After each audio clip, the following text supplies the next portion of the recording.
Tenenge lenki janvier ka son siko sino wujunu fili tanpile aro filo. Kenga kone nanti sina 2021 ken kone dange. O haigaro sina kurumbanyari. O duwa nagara adna hamina pino sunne undi. Oko fofo murune ala maga gino keringa ware ala nane undi ura. Jawiri kibaru benugo kitungere keni Asim Goita kebere wagande kendo yugo begara dukare. O tagan bismillah.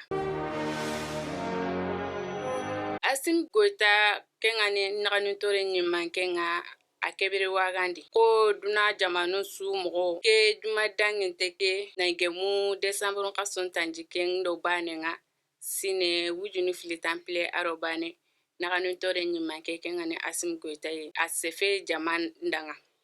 ada alatiga na mama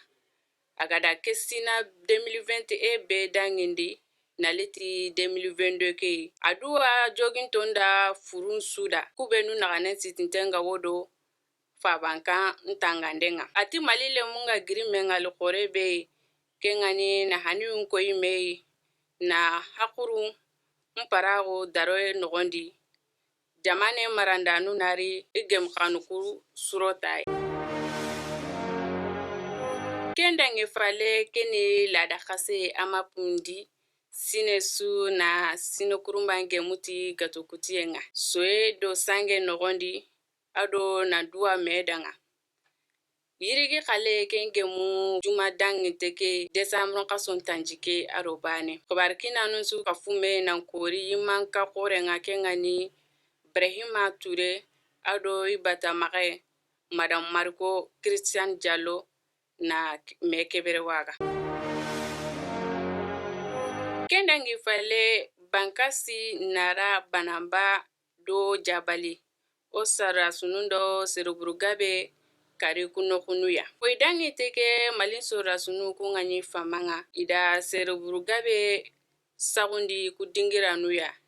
ni idagaranu nguruja ni kitiranfonu ngutu Desember kaso dangin teke tampilendo segu kata tampilendo kabunguronga sine wujunu fili tampile arobane sereburunda garabego bankasi malin sora sunu nyanke kamati furu kampintenga suye digandi suye norenga kubenu ga togadi kenga da tampile aro sero nyeria do serigabe jogiri ikana ko yugonu togade ko Abu Bardan do Ibn Amadu ikumuruntunyi mogosiri gire kengo nara marandi ikatin me non kai ken koto mogosiri bawo o soro tami do karago kun togari serburuku bangenga kubenu ga togari ampunu tanjike serigabe jogari ken mogo baneri Desember ka son tanjike ikatin me kintiga pagati Garba Kongo kengo banamba maranga iri dagaranu fili ira kunkara ken kota bane lele osoda sunun nda du togo kamundi na megele men nyankandi sereburuku kama jabali dalatona songo do barkoro ikunya nyiga keno oserunga Desember kasoke tampilendo tumu kempale o famanda ko inanti sereburuku sero tami aro karago ira kun nsagundi Iser koru fili kunyadi kungani alfaba do danyebu hama kola bore ken jogi mogosiri Yugora du kari Bamako ken zambu ken ngani Bamako kunda yugoi ke yugo atogo ngani AS awungo tanjike abaka India aradu kari nagemu Desember kasoke tamundo karagonga ayime kompenga afaiga da daranya wutu na ken city van lateringa na korndame wutu na ken ngara ilinkama na setu korndame ke kama na darake wutu na city ikanenga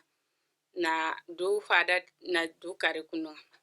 yero yugo ke ga du kali ara letri yugo safa na kengara letri ke nogondi awa ko ni nanti iri du kare kalsin pinye